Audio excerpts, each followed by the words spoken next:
I don't know Erica personally, but watching her as a fellow Christian, as a fellow mom, as the person for Charlie Kirk who truly knew him, loved him, and the only person really that because of that is able to carry on his legacy. Like, I just felt We've all seen the headlines, the viral clips, the endless online debates. Erika Kirk has stepped into the public eye with a composure that many find striking, almost too controlled for someone at the center of such intense scrutiny. But what if the version of events circulating right now isn't the full picture? What if key details have been quietly left out? As attention grows, so do the inconsistencies, relationships that seem to vanish from the timeline, moments that don't quite add up, and connections that raise more questions than they answer. This story isn't just about grief under a spotlight. It's about narratives being shaped in real time and what happens when cracks begin to show. And just when you think you've mapped it all out, one name keeps resurfacing, impossible to ignore: Cat Phillip. But she didn't call for war. Erika did not call for war. In fact, she did the exact opposite, which is what was so stunning. It was unbelievable.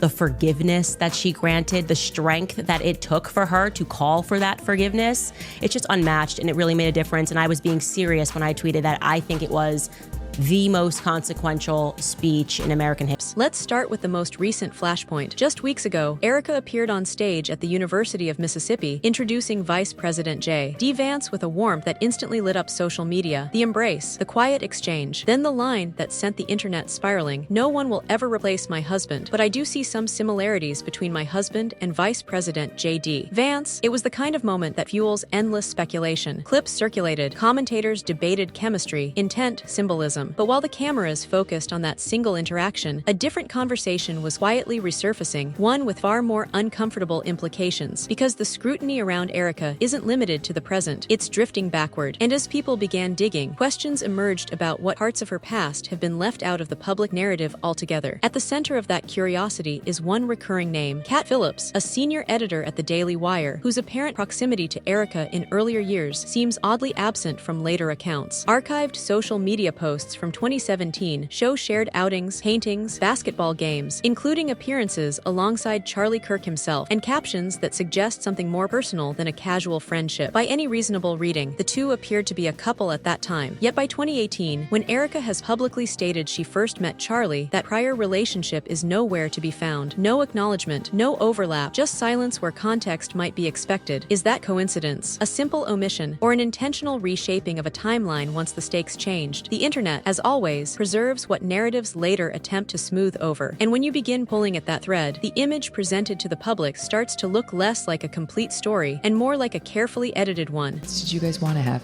We wanted to have 4. Yeah. And I was praying to God that I was pregnant when he got murdered. Oh, wow. I thought of that once. Just like whether it was meant to be or whether I know. we'd get news like that.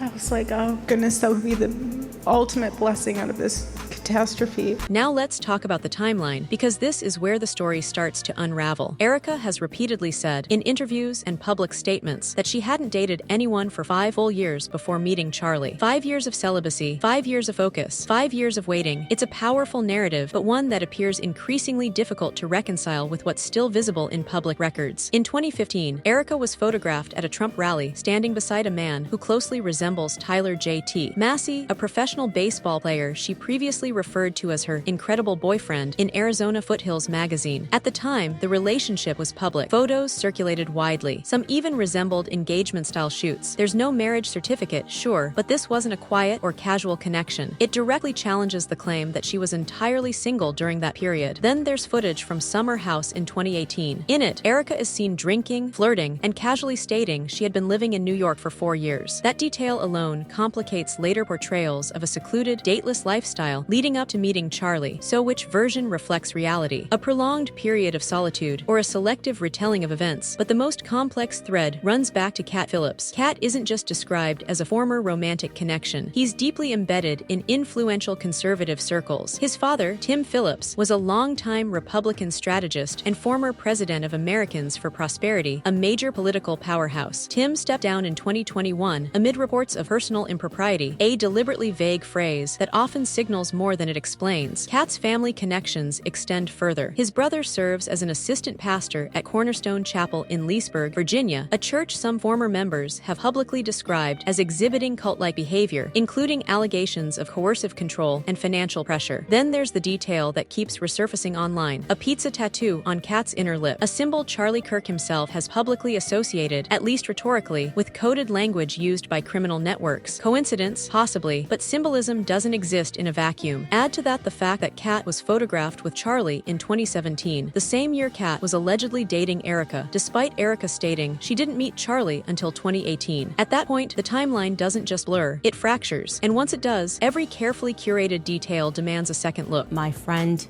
gets shot in the neck. Yeah, that's what happened. I just want to say that he was publicly executed again before the world. The question is why, right? And then there's the meeting, the one that online commentators say took place just 2 days before the tragic event that thrust Charlie Kirk into the center of national attention. According to claims repeated by Candace Owens, who, regardless of opinion, has been vocal in pressing unanswered questions, Charlie's security chief, Ryan Harple, allegedly attended a private gathering on September 8, 2025. The allegation doesn't stop there. Owens has stated that an eyewitness placed Kat Phillips in the same room, standing alongside the man tasked with Charlie's protection. To date, Kat has not publicly confirmed or denied the claim. Instead, observers note his sudden absence from regular Daily Wire appearances and a noticeable silence across his social media platforms. To critics, that quiet feels conspicuous. To others, it may mean nothing at all, but context is everything. In the days that followed, Erika's rapid ascent, stepping into leadership at Turning Point USA, aligning publicly with J.D. Vance, and positioning herself as a forward-facing figure of the movement, struck many as remarkably smooth, almost rehearsed. When you zoom out, patterns begin to emerge: erased relationships, conflicting timelines, political gatekeepers like Tyler Boyer, who facilitated early introductions, and Kat's deep-rooted ties to powerful conservative networks. Is this simply coincidence stacked on coincidence, or are we watching the aftermath of a long-laid plan finally snapping into place? No accusations, just questions. And right now, there are far more questions than answers. You told your children that Charlie was going on a work trip with Jesus. Are they still asking, "Where's Daddy?"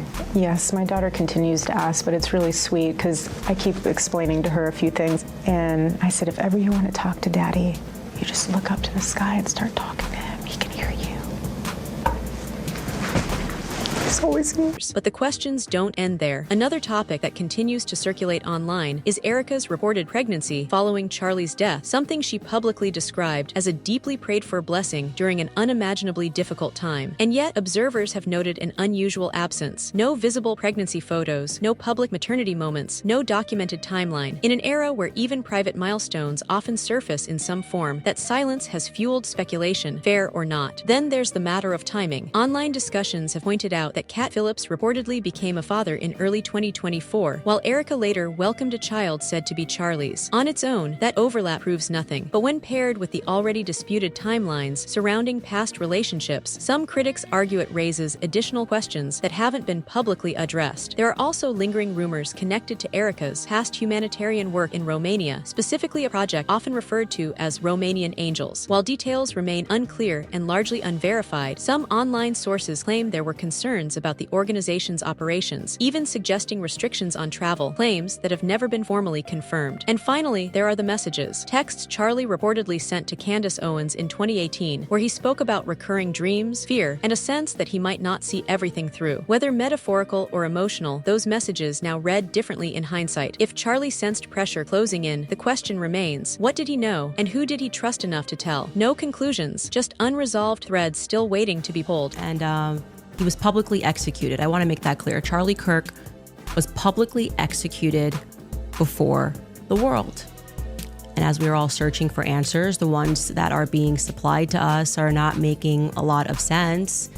And some people, I would say, are speaking too much, are speaking on behalf of other people. Right now, the pieces are scattered, but many observers believe a broader picture is beginning to emerge. A public figure whose past appears increasingly streamlined, a circle of influential players whose connections invite scrutiny, and a tragedy that, to some, feels more complex than the official narrative suggests. The moment with J.D. Vance, that widely shared embrace, may only scratch the surface. For critics, the deeper story seems buried elsewhere, in deleted posts, altered timelines, sealed documents, and private meetings that only came to light through online investigation. Whether those fragments amount to anything meaningful remains an open question. Much of the speculation centers on Cat Phillips, not because of a single allegation, but because of proximity to people, to moments, and to a timeline that appears inconsistent depending on who is telling the story. If he was present at key moments, if past relationships were quietly omitted, and if family and political ties are as influential as they appear, then it's understandable why some see patterns rather than coincidences. Meanwhile, the upcoming trial of Tyler Robinson, the man charged in connection with the Utah tragedy, adds another layer. Erika's push for cameras and public transparency has been widely noted, but some are asking whether the most consequential story will unfold elsewhere, beyond the courtroom. Not conclusions, not accusations, just questions. And the biggest one remains: was Erika's rise the result of chance or positioning? And if it was positioning, who benefited most? Charlie was not silenced.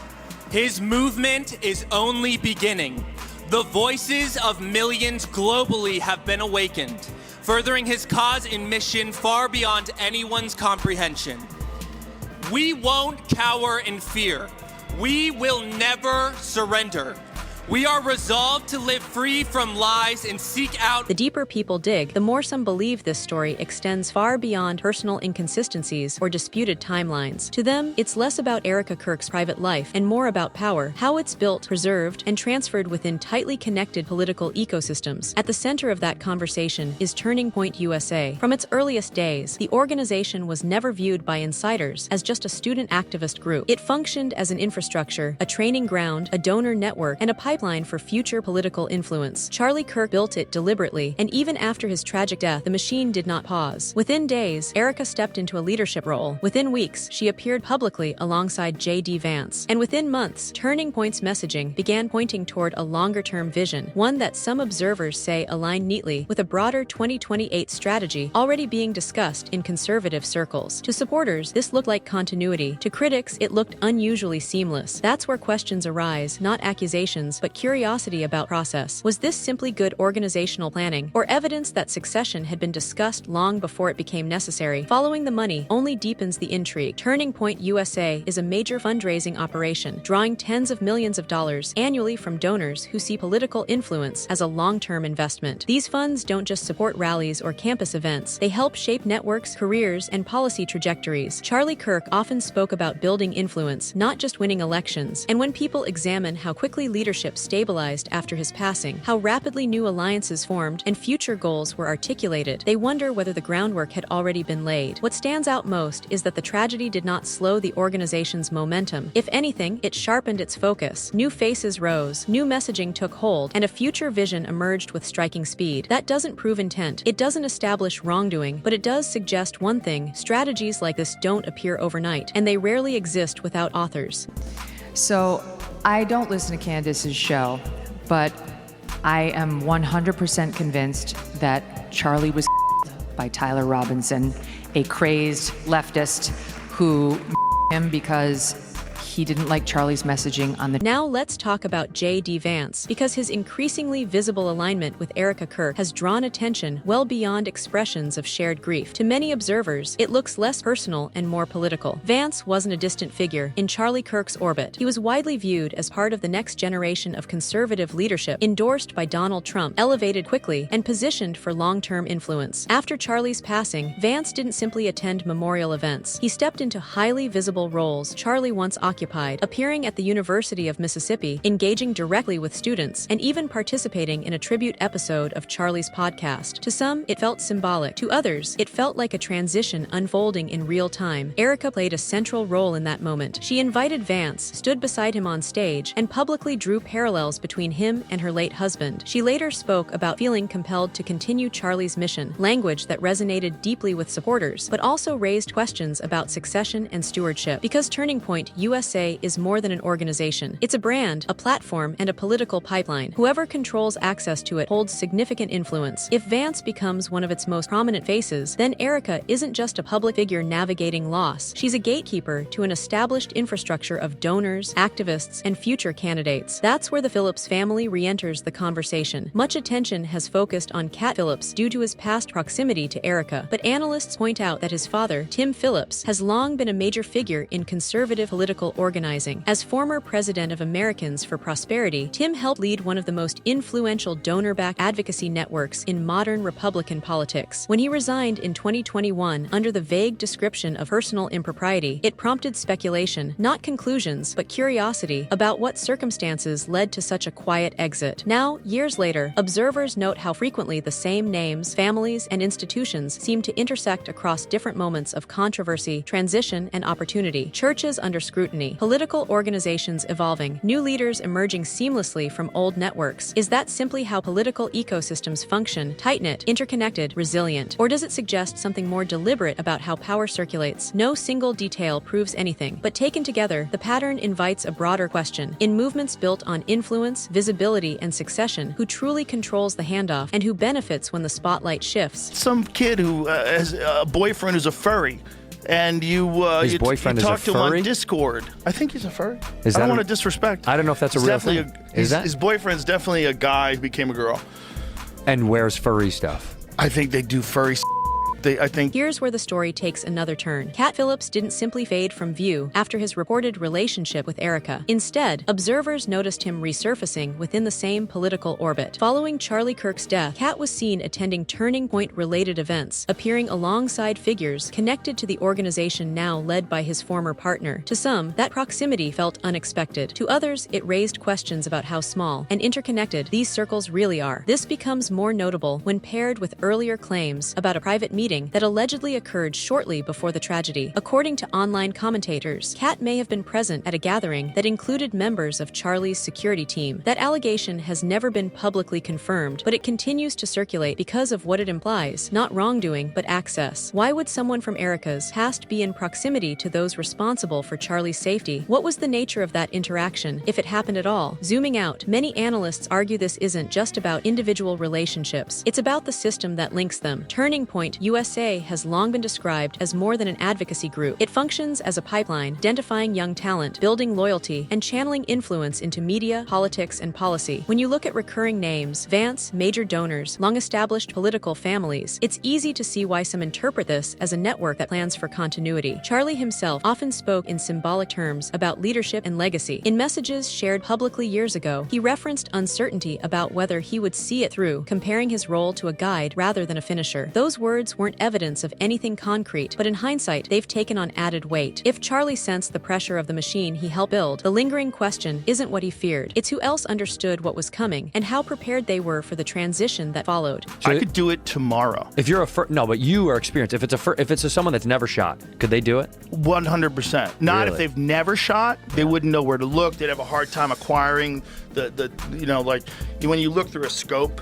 Like when the reticle is weird, like it's sometimes Takes a minute. You got to know the distance that you have to be from it to really line it up in your sights. But you could get a guy like my friend Andy Stump, who was a sniper in the SEALs. And then you could there's get the him. financial layer, because nothing at this scale happens without money moving deliberately behind the scenes. Turning Point USA's budget has never been just about funding campus events or student outreach. It funds careers, visibility, access, and long-term influence. And when people look at the rapid shifts that followed Charlie Kirk's death, the speed of Erika's elevation, the prominence of J.D. Vance, the reappearance of familiar figures, it's natural to ask whether this was improvised or simply activated. Organizations like Turning Point don't just plan for continuity, they're designed around it. Leadership pipelines are built years in advance. Faces change, but the infrastructure remains. From that perspective, some observers argue Erika's rise doesn't look chaotic or reactionary, it looks orderly. The same can be said for Vance's positioning and for the renewed proximity of people who had previously faded from public view. That doesn't mean anything illegal occurred, but it does raise questions about foresight versus coincidence. Was this simply strong organizational planning in the face of tragedy, or does it reflect how modern political movements anticipate succession long before it becomes necessary? What unsettles critics most isn't any single person, it's the pattern. Timelines that feel streamlined, relationships that quietly disappear, narratives that shift without explanation. When those elements align with donor expectations, long-term electoral strategy, and institutional survival, people begin to wonder how much of what we see is organic and how much is curated. The upcoming trial of Tyler Robinson has become a focal point for calls for transparency, and Erika's insistence on cameras and public access has been widely noted. noted. But some argue the most meaningful transparency may never appear in a courtroom. It may exist in donor disclosures, internal board decisions, strategic planning meetings, and conversations that happen long before the public ever hears a speech or sees a headline. None of this proves intent. None of it establishes guilt. But it does point to something larger than individual personalities, a system that adapts, endures, and repositions itself when circumstances change. And that's the real question lingering beneath all of this. Not just what happened, but how power responds when tested. Was Erika always positioned to lead the next phase? Was this a natural evolution of a movement Charlie built to outlast him? Or are there elements still hidden from view? We don't have the answers yet, but the pattern is still unfolding. Stay curious, stay skeptical, and pay attention, because stories like this rarely end where we're told they do.